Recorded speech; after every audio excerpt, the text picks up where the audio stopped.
Nice. Welcome. Oh, the mask. Welcome, everybody. It is 11 a.m. on a Sunday, Halloween here in Canada. It's great to be here with you all.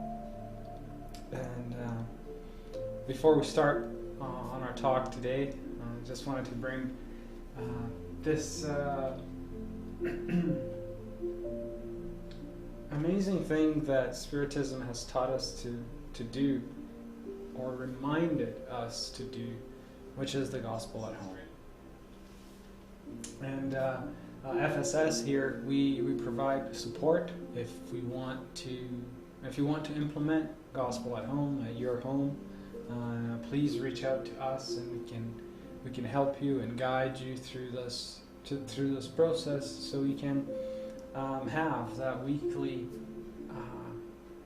moment where you think about the gospel, where you read some of the teachings from Jesus, reflect, and truly bring some living spring to your home. So if you don't practice the gospel at home, I highly encourage you to reach out to us and see whether this is a good fit for you. And to start today, I'm using a book called The Living Spring, or Fonte Viva in Portuguese, which is a book by Francisco Xavier, Through the Spirit Emmanuel. And I'm just randomly going to open a text here just to harmonize our thoughts, our ideas, so we're more present. So the text is called Be Aware of the Dogs, and this comes from a passage from Paul in his letter to the Philippians, chapter 3, when he said, "Be aware of the dogs." And the reflection is that we are a long caravan of beings on an evolutionary road, moving about under the eyes of the divine shepherd on our way to higher realms. In fact, as we proceed on our journey, magnetized by the devotion of our divine leader, we are inevitably besieged by the dogs of ignorance, perversity, and disloyalty. When he referred to dogs, Paul of Tarsus did not have in mind the animal friend, a symbol of love and faithfulness after having been domesticated. He was referring to the wild, to the impulsive, to the ferocious dogs. Within the human flock, there are always people who personify them. They are the systematic enemies of the good. They destroy worthy reputations, they love slander, they practice cruelty, they feel pleasure at imposing their tyranny on others. They undo the lofty, sanctified meaning of life. They undermine the work of well-intentioned souls. They ruthlessly infiltrate constructive endeavors in order to destroy and pervert them. They spew insults and slander. In their thoughtlessness, they cry out that evil is victorious, that the darkness has triumphed, that misery has consolidated its dominion on the earth, thus wreaking havoc on the peace of industrious, faithful workers. And whenever the microbe of hatred or anger excites their desperation, woo to those who approach them with benevolence and trust.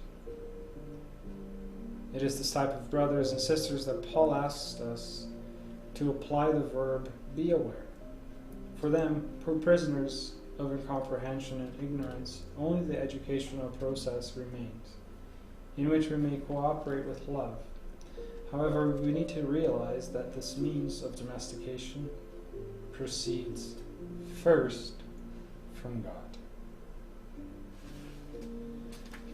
So, let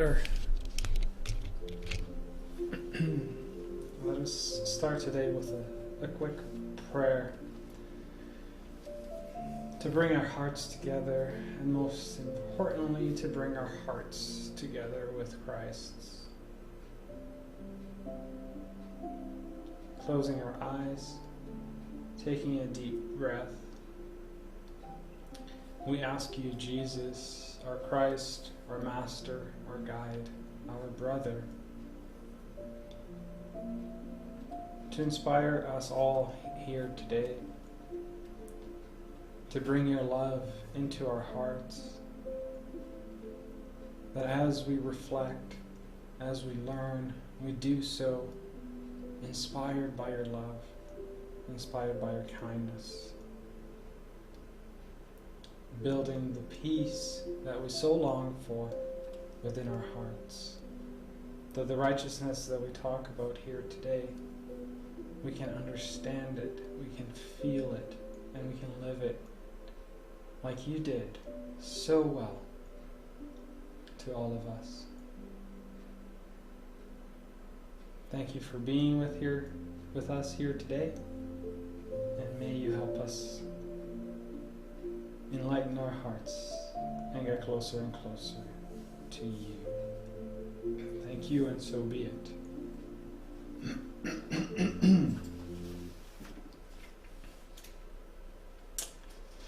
Great. So today we'll be continuing our talk about fear.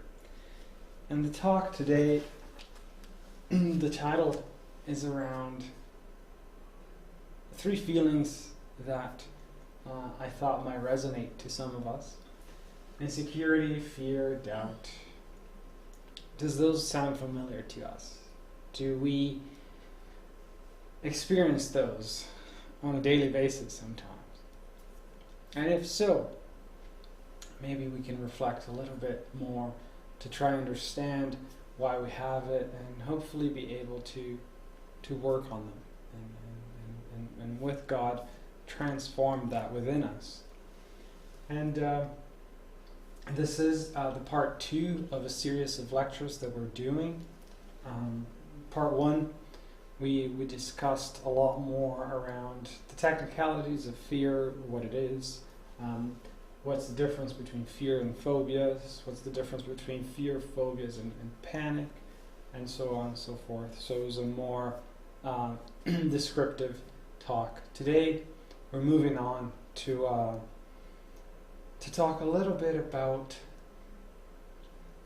the spirit and how fear starts in the spirit, and what can we do to better understand it, and to better take care of it and transform it. So hopefully the reflections that we're inspired to do here today will bring this idea that with love we can transform anything within our hearts. And the initial reflection that we'll discuss and talk about a few things today. The first one is, at times, do I feel doubt? Do I feel insecurity? Do I feel fear? Can we relate to any of these? And if we say yes, if we answer yes, why do we think that is? Why do we fear? Why do we have doubts? Why do we have insecurities? What could that be?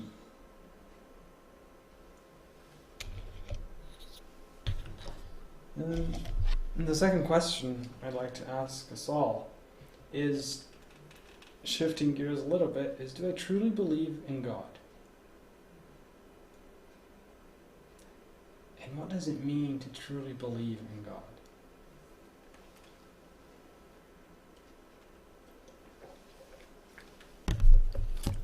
And in case we answered that question, that I believe in God, but maybe not all the time, then the next question is, how then can we reconnect with God? What are we constantly being invited to do to reconnect with our Creator? Reconnect with this loving energy that not only created us, but also constantly looks after us. So I'm bringing a slide from our last talk here just to explain a little bit for those of you who weren't here a couple weeks ago, just to level the playing field, make sure that we're all talking the same language, and that is around fear itself, just so we understand. So we always bring the idea of the natural fear, which is that fear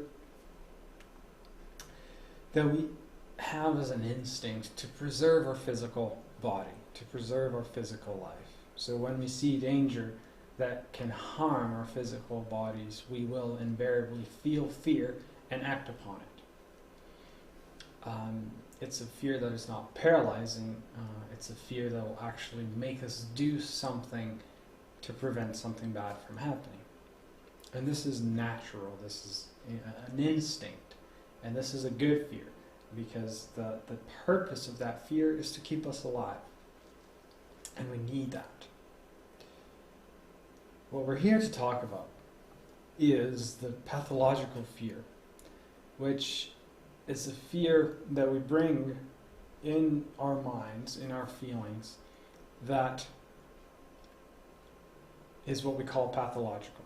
So it is different from that natural fear, because it is the fear that we have about something that is not threatening our physical life. Like when we have to make a decision, for example, we might fear. When we need to tell something to somebody that we're not really comfortable with, we fear. We have insecurities, right? None of that will harm our bodies, yet we feel that. So that's the focus for our series of talks, is talking about this fear that is a lot of times paralyzing, like that picture that you see there, and because it's paralyzing, it prevents us from doing the actions that would make us better. It hinders our ability to grow. And just so we illustrate the full spectrum, we also have on the other end of the spectrum the recklessness, which is the complete disregard towards life. This is when we don't have the pathological fear, and we also don't have the natural fear. So now we're trying to, or not trying, but we actually we take this natural fear that we have that might harm our bodies, and we try to challenge it. And we keep going to see how far we can go. And the recklessness is a lot of times seen as an act of courage. Like, well, that person is very courageous because they did that threatened their life. In turn, that might not really be courage. Because as we know, courage is an action that comes from our heart. It's an action that will be good for our immortal spirit. Courage is an action that will grow ourselves as immortal spirits.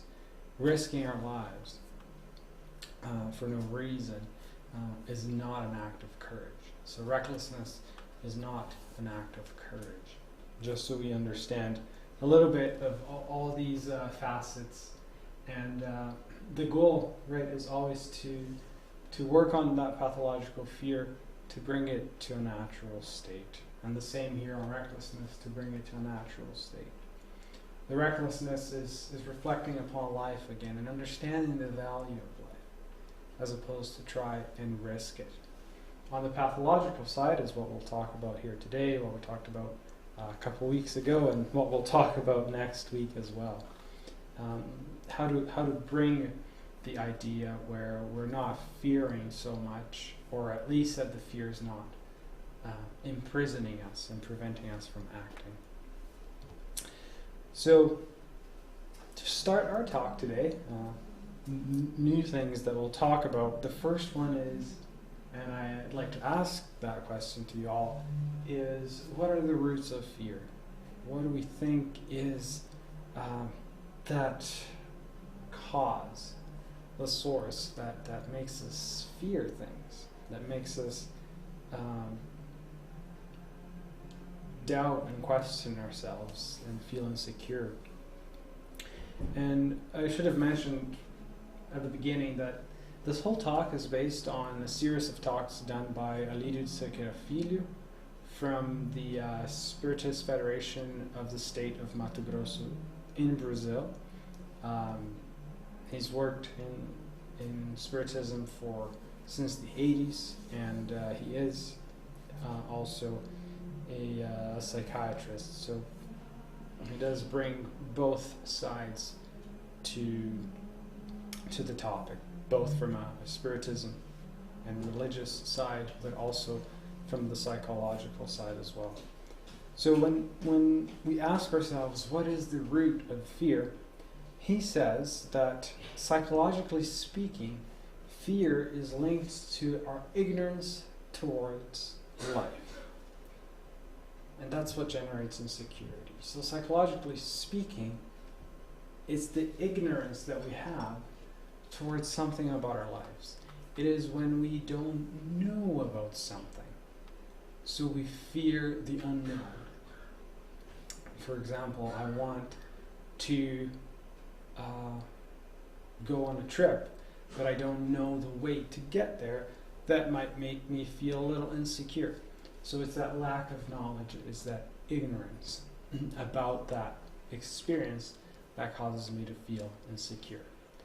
Right? So the lack of knowledge, that is the psychological root of fear. But we are talking about our moral spirits, right? We are a spiritist center, and in the core of it is the immortal spirit. So if we dig a little deeper, right? If we try to get to the actual roots of fear, from a spiritist, from an immortal spirit perspective, lies the question, are we abandoned? And here is the source, here's the root of fear, is when we feel abandoned, that we let ourselves be guided by fear, by insecurities, and by doubts. So we can reflect about this, and to understand a little bit more about why we're not abandoned, we will talk about God. God was what created us. God loves us unconditionally. He is our Father. And He wants the best for us. So we are never abandoned by God. Yet we fear. So why is it that we fear? It's because we can certainly abandon. We can certainly turn around, close the door, and move out. God will always be there for us, but if we don't connect ourselves to God, we will feel that abandonment. We'll feel abandoned. And the leader explains that it is that feeling of abandonment that drives us to fear, that drives us to doubt, drives us to have insecurity. And let's think about a couple attributes from God that can help us understand a little bit more about this. For example, as we usually study here at FSS, we talk about the attributes from God. And three of them that we'd like to bring are the fact that God is omnipresent, omniscient, and omnipotent. So He is everywhere, He knows everything, and He has the power over everything. So let's just pretend, let's just think, or actually let's not pretend, let's think and imagine us being surrounded by God. It is a place that He knows everything that is going through our hearts. He knows us inside out. There's nothing hidden. He completely knows us. And because He completely knows us, He loves us unconditionally. So He loves us today, with the good and the bad. He completely loves us. And also He knows what is best for us. So if you picture this, if you picture us being surrounded by this light that knows us inside out, that loves us unconditionally, and that wants the best from us, what is there to fear? In that moment, there is no room for fear to be had. And we can take a little bit further with an example about a small little kid, for example, that a small little kid has loving parents, and it's at home, and then that kid for some reason gets lost. And then they start to see things that they've never seen before. They go to places they've never seen before, so they're always insecure. They're very fearful. And then they are able to find their way back to their home. And when they get back home, they go into their parents' arms and they feel safe. They feel that they're not abandoned. In that moment, when they reunite with their parents, they no longer fear because they feel completely safe, because they're surrounded with their parents. Did their parents ever leave? No, their parents were always there. What happened was that the kid got lost and then came back. So what caused the fear was that abandonment.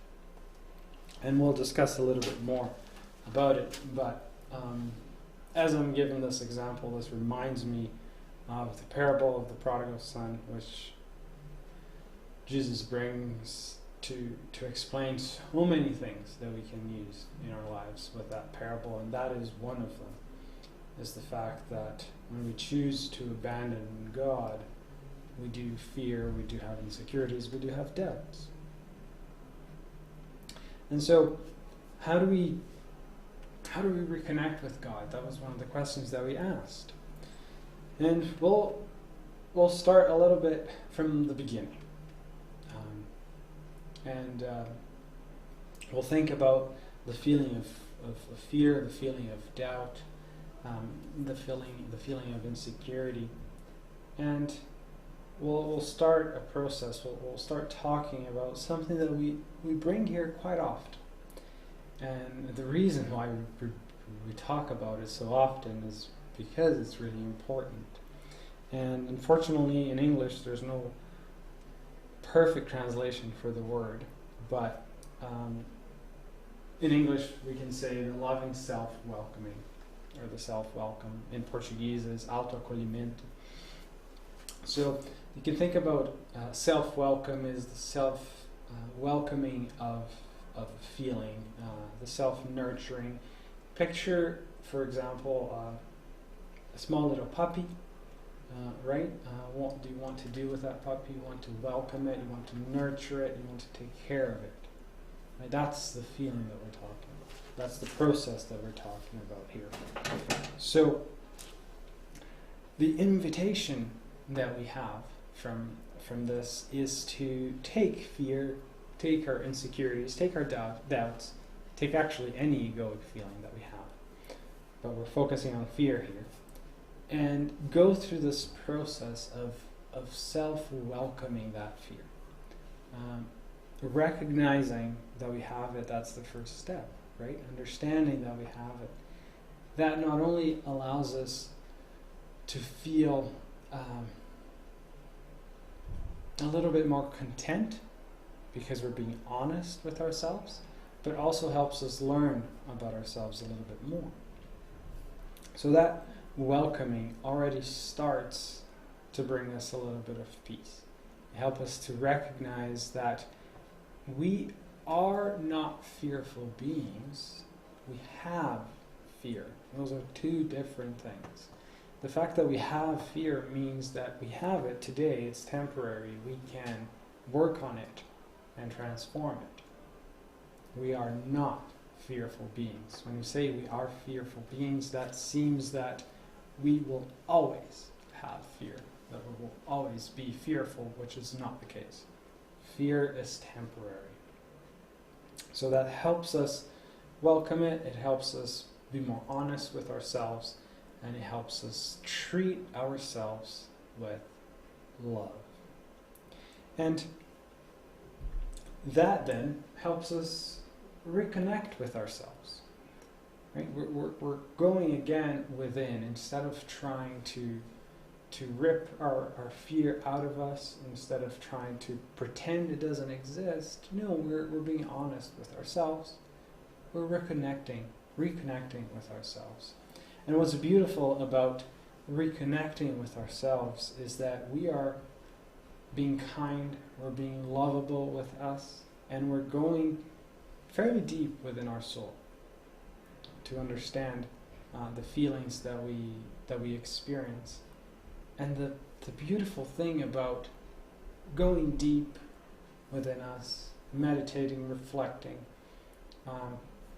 with complete honesty, without judgment, is that whenever we reach that inner self or inner being,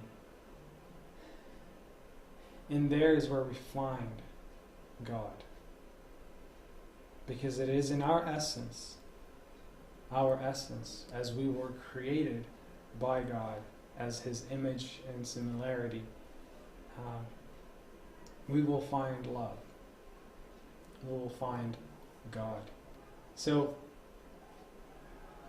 instead of trying to seek God outside, by going within, by reflecting within, by being loving with ourselves, we will then be reconnecting with God. So it's not necessarily something that we have to do it on the outside. Since God created us, God is with us. When we go within, we are thus reconnecting with Him again. And as we talked about before, when we reconnect with God, when the kid goes back to their parents' house, we no longer feel abandoned.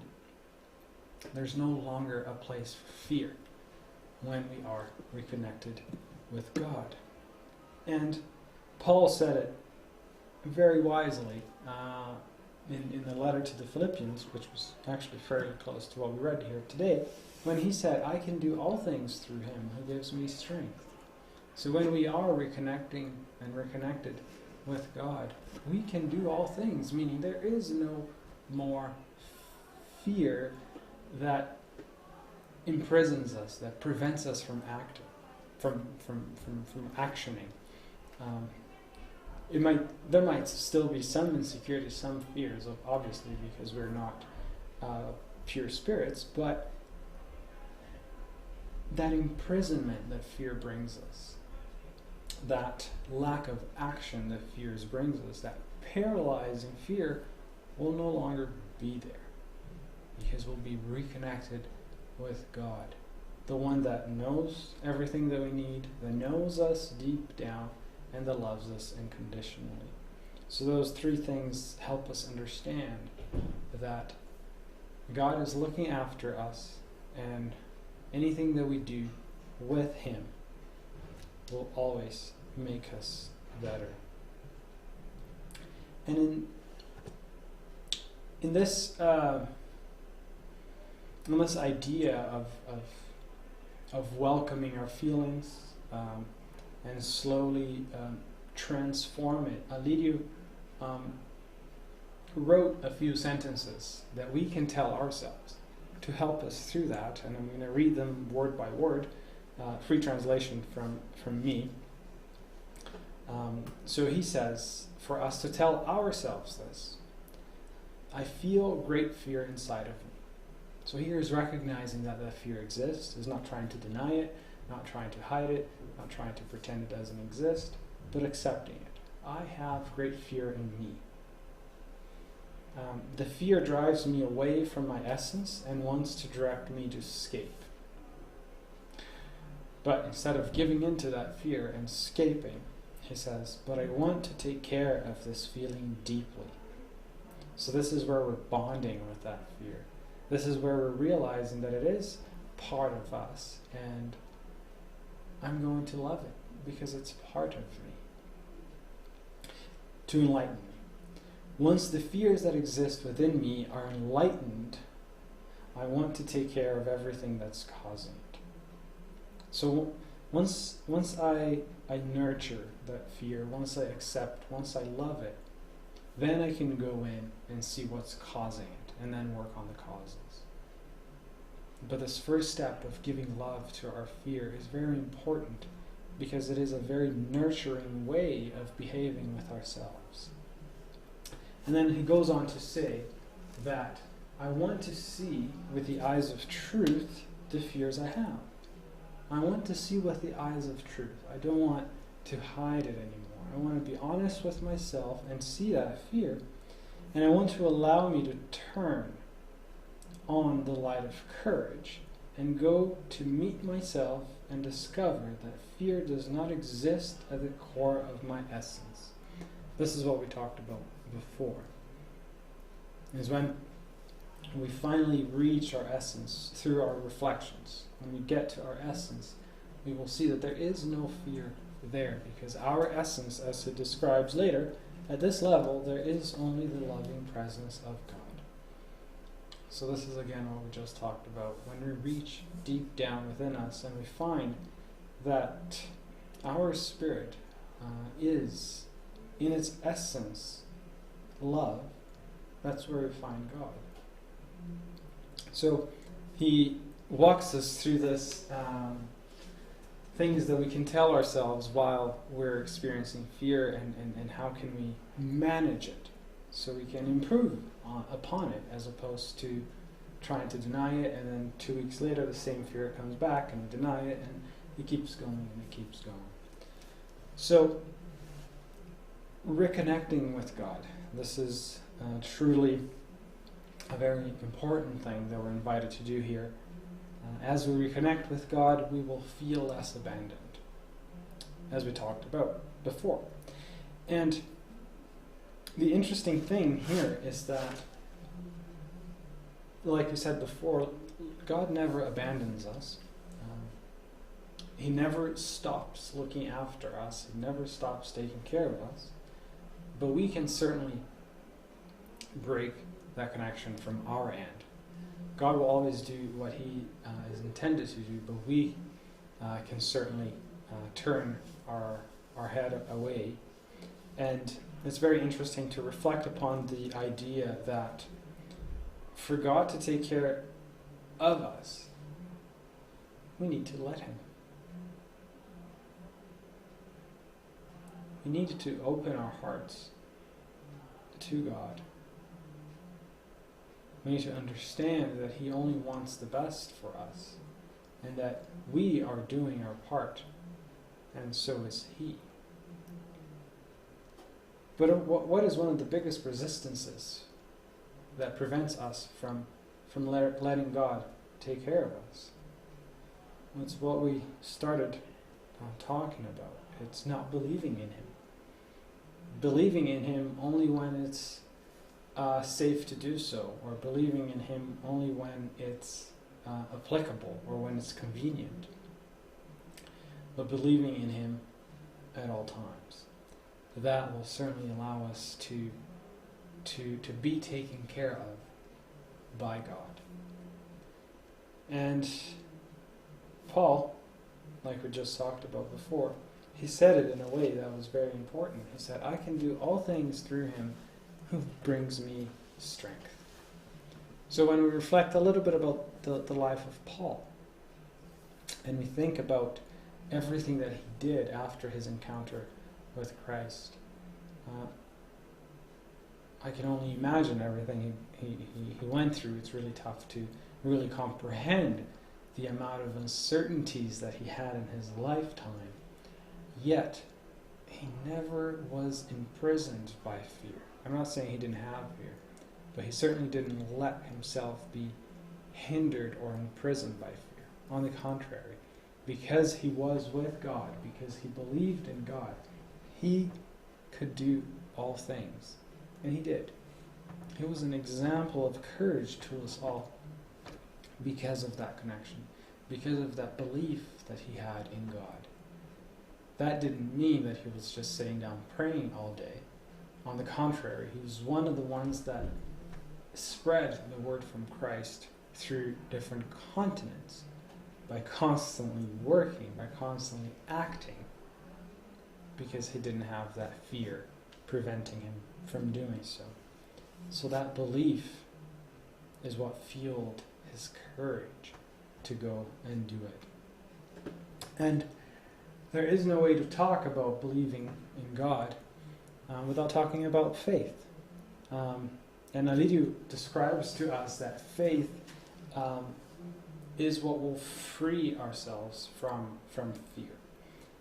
In any way that fear manifests within us, developing that convicted faith, that faith that we understand, the faith that we feel, and the faith that we live by, is what can certainly free ourselves from the fear.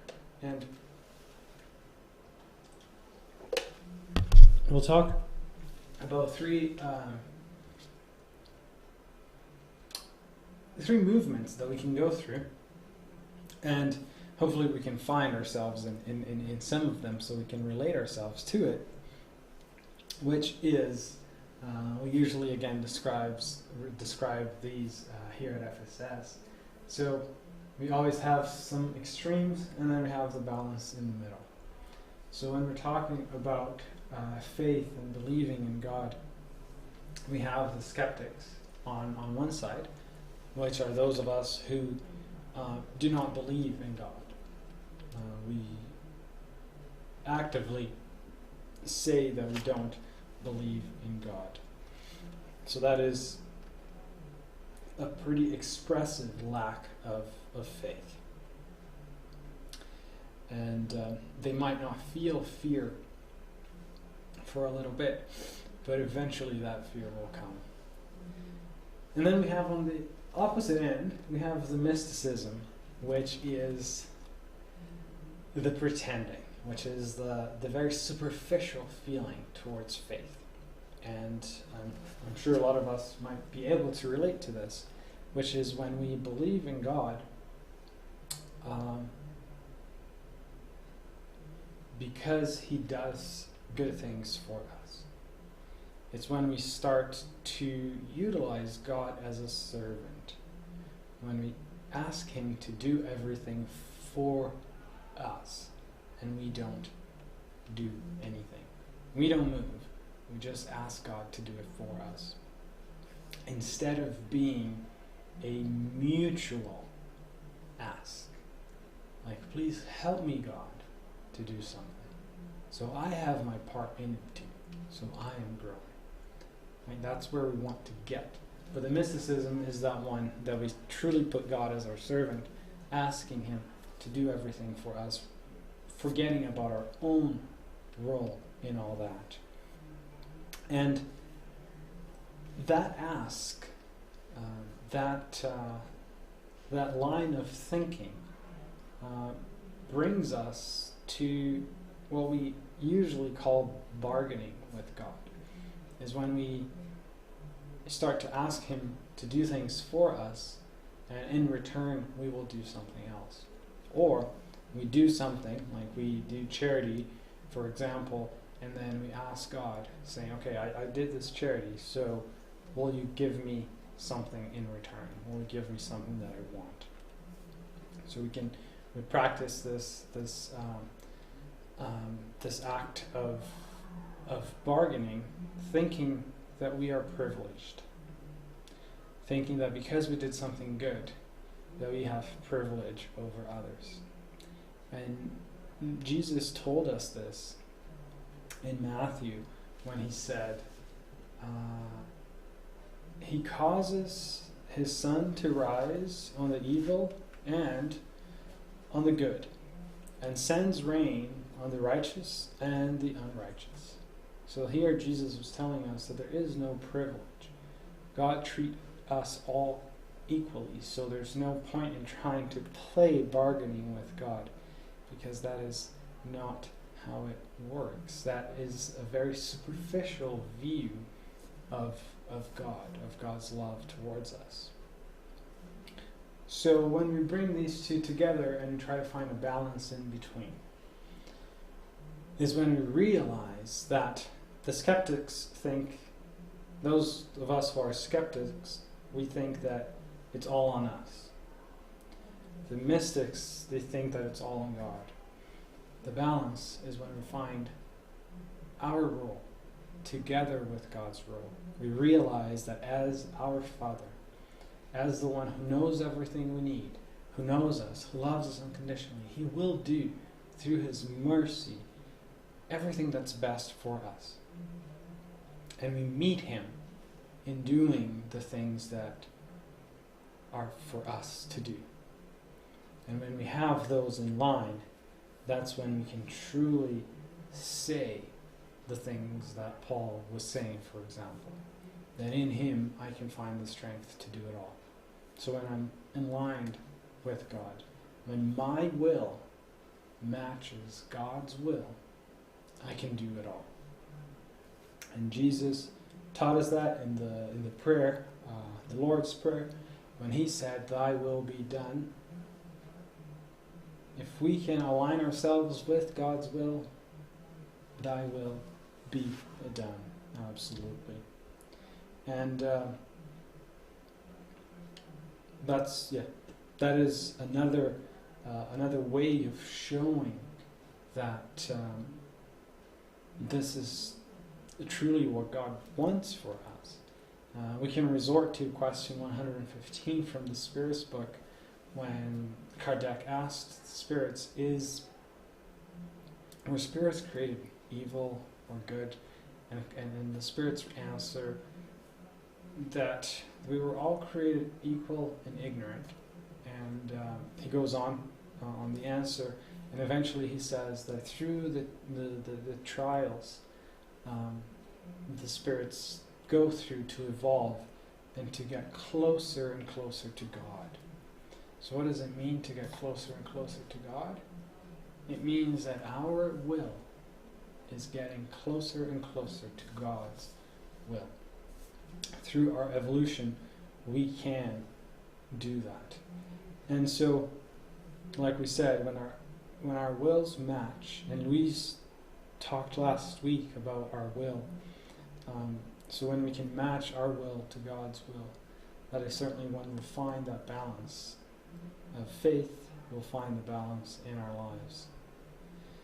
And Joanna Gengelis, she brings us a couple messages to talk about this specifically in a book called Rejoice in God. And Alidu uses this book quite a bit through this talk. And it's really interesting to read this passage because Joanna is trying to show us God's love, God's justice in things that we might not. She says that in any problem in the area of health or human behavior, the sick is always the spirit who is in the process of recovering from his criminal past, experiencing the unfortunate consequences that he allowed himself to practice before the current existence. So this, if we reflect a little bit about it, it's telling us that the things that we go through, health, or human behavior or mental health, anything that we go through is because of something that we did in the past. And the purpose of that is for us to help to learn, for us to help us understand what we did, and through that trial, teach ourselves how to do better. Teach ourselves to line our will up to God's will. So we can start to see that the things that we go through in life is actually coming from a place of love. Because the goal of the things that we go through in life is for certainly become better, become more morally evolved. They all have something to teach us. And I'm going to skip the next slide. And just to keep talking about what Joanna was bringing us here, she keeps on talking about reincarnation, and she keeps us talking about that healing process that we're invited to go through to help with our fears, with our doubts, with our insecurities. She says that together with the specialized treatment area of medicine, so we always like to give credit to medicine and show and prove that medicine is there to help us. So she's saying that together with any specialized treatment from medicine, we can also take these spiritual contributions of a fluid nature. So we can combine the two. And she's saying that through passes that we have at Spiritist centers, for example, about the fluidized water that we can also have at the Spiritist center, about edifying readings, or readings that are constructive for our soul. It literally feeds our spirit, that we can find in our bookstore and in our libraries here at FSS, as well as meditation that we can practice also here at FSS, and the prayer of love and humility, again, something that we do and you can find here at FSS. They offer the benefits that we need to overcome, or to help us overcome any tough things that we're going through life. And she keeps on saying, when she highlights to us that the habits of prayer and the resource of actions in favor of the neighbor in suffering constitutes an admirable preventive medication to the attacks of inferior spirits. She even says that prayer is so powerful that it actually influences the chemistry in our brains. She says balances our neurotransmitters and allows the maintenance of possible harmony. So here she is giving us the importance of prayer and how deep it can go, how powerful it can be if done from a place of love. She keeps on saying that reincarnation is, thanks to this, the blessed educational path for the spirit, who, at each stage, develops the sublime treasures of intelligence and emotion, beauty and progress, safely advancing in the conquest of the plenitude that is reserved for all. So Joanna, again, is bringing us very important words and very important concepts when she's again telling us that reincarnation is a blessed educational path. Why is it blessed? Why is it educational? Because it is through that we can develop the sublime treasures of intelligence and emotion, of beauty and progress, safely advancing through the plenitude that is reserved for all of us. So this can be very soothing, because first it's telling us that this plenitude is reserved for all. We all have the conditions, we all have the strength, and we all will get there eventually. And she's saying that it is through reincarnation, this blessed educational path that we go through, that we can get closer and closer to that plenitude. And I have about 11 minutes, so I'm going to talk a little bit about something that if you do come to FSS, or if you used to come when FSS was open, you would have seen this before, especially if you came on Mondays, because this was something that we talked about as the core of understanding our role in the universe and how to start to to truly take this educational path that Joanna brought us and fulfill it and truly make it educational so we can be better. And we're here to talk about the surrender and the action that we have in life. And the leader brings this diagram just to help us a little bit understand what we mean by this. And he says that we have God, we have the divine laws, and then we have our immortal spirit. And for us, we are invited to surrender to God and to the divine laws because these are immutable. We cannot change God. We certainly try, unsuccessfully, because we cannot change God. So our invitation is to finally surrender to Him. Surrender also to the divine laws, understanding that we have the divine laws, understanding that they are loving, that they are here for our own betterment. And then the action remains with the immortal spirit on itself. So by utilizing the things that we talked about here today, so by surrendering to God, meaning that we have faith in Him, that He knows the things that we go through, He loves us unconditionally, He wants the best for us.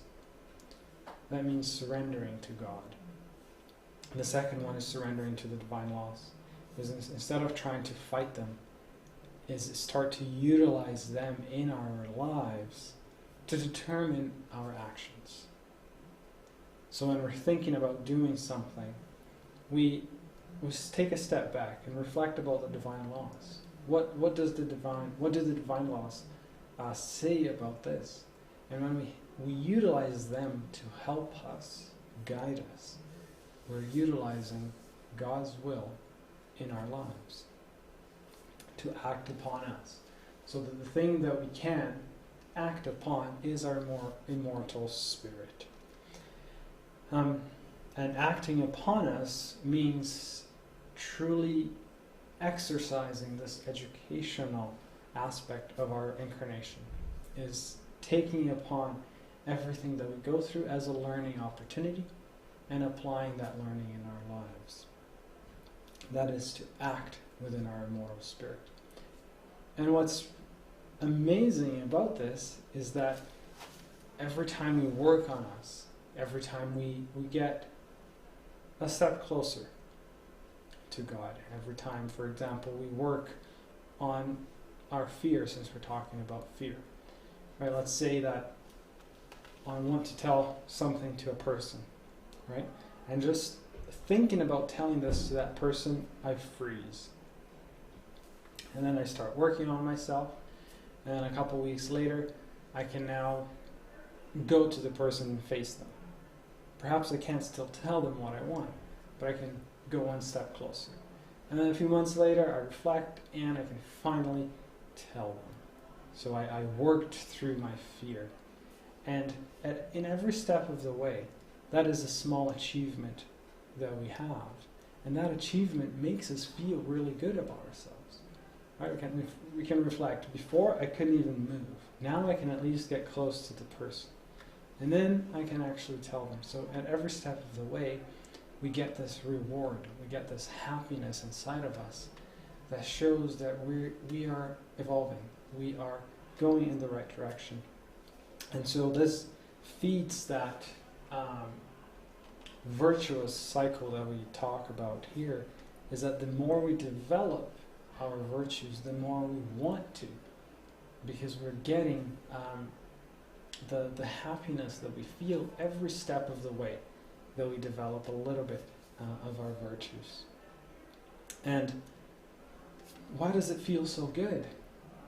It's because one of the reasons why it feels so good to develop a virtue is that we realize that we do have control.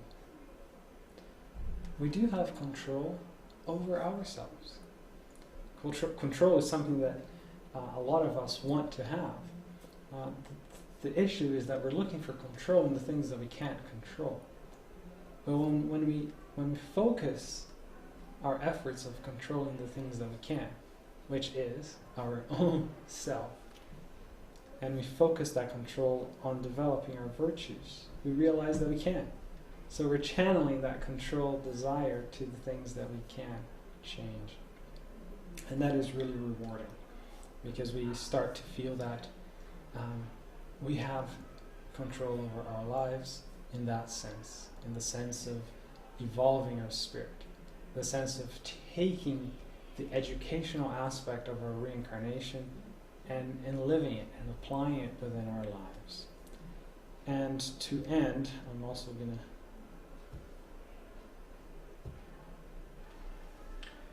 to end, I want to end with a passage from Jesus that I'm sure a lot of us have seen before, and it comes from Matthew chapter 11, and it's when Jesus looks at us with a lot of compassion, with a lot of hope in his eyes, and tells us to come to him. He tells us, "Come to me, all you who are weary and burdened, and I will give you rest. Take my yoke upon you, and learn from me, for I am gentle and humble in heart, and you will find rest for your souls."